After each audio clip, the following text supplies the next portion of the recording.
الخيانة اللي هزات دار عامرة. الحاج عبد القادر كان راجل ميسور عنده محل في القيصرية، معروف بالنية والجدية. كان ديما كيدخل للدار وهو جايب معاه القفا وشي حلوة للوليدات. مرتو فاطمة في الأول بان ليه أنها نعمة من عند الله، زوينة ساكتة كتعرف تدير شؤون الدار. والوليدات يوسف وسلمى كانوا فرحانين بيناتهم. الدار كانت عامرة بالضحك واللمة، الجيران كيغيروا من هاد العائلة اللي كتبان أنها مثالية.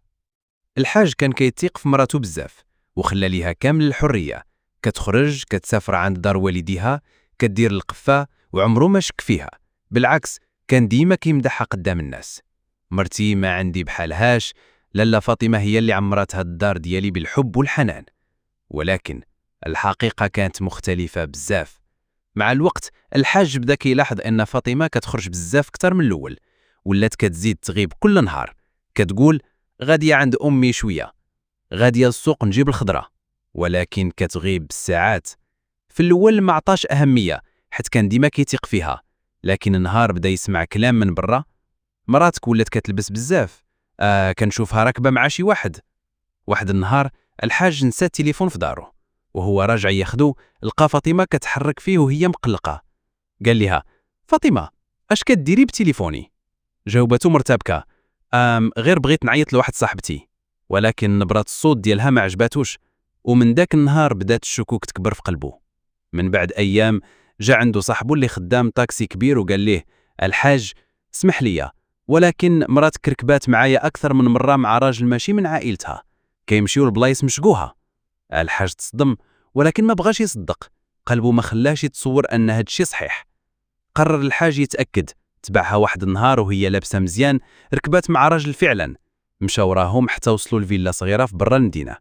هنا قلبه تزاد فيه الخوف والغضب، ولكن سكت ورجع للدار بلا ما يواجهها بكثرة الصدمه، وما عرف ما يدير كيفاش العشرة ديال سنوات رابط. ولكن ما بغاش يتسرع. بالليل هو جالس معاها قال لها: فاطمه واش كاين شي حاجه خصك تقوليها ليا؟ سكتات وكانت عارفه الحاج راه عاق بها ومن بعد المسكنات، وبدات كتبكي والدموع كيطيحوا. الحاج اسمح لي، غلطه وحده وصافي. الحاج حس الارض تهزات من تحت رجليه حيت هي ما نكراتش، ولكن حتى ما بانش عليها الندم الكبير، وكتقول هاد الغلط الكبير بالبروده الدم. واخا هادشي كامل الحاج فكر في الدراري والحياه الطويله اللي عاشوا، وما بغاش فاطمه تمشي، وهي بغات تمشي حيت كلشي وصلوا الخبر في العائله وكلشي عارف راه عندها علاقه مع راجل اخر. الحاج كان كيأكد باش يرجعها، وجاب غير العائله، الاخوان الخالات العمات كاع جلسوا. فاطمه وعدات انها غادي تبعد على داك الرجل وتبدا صفحه جديده. دازت الايام والامور مزيانه، ولكن من بعد رجعت كتخرج، والحاج لاحظ انها ما تبدلاتش بزاف، باقي كتغيب وباقي كتصرف بغرابه. يوسف ولدهم بدا ساكت بزاف، ما كيهضرش وما لقاش كيقرا مزيان في المدرسه. سلمى ولات كتسول علاش ماما وبابا ديما متخاصمين. الدار اللي كانت عامره بالضحك ولات عامره بالصمت والمشاكل. الحاج تعب نفساني، جرب يتغاضى، جرب يصلح، ولكن ملي لقى ان فاطمه باقي غارقه في العلاقه قرر يدير الطلاق. قال: ما نقدرش نكمل حياه مبنيه على الكذب والخيانه. الطلاق وقع. فاطمه مشات عند دار والديها، والوليدات توزعوا بين الام والاب.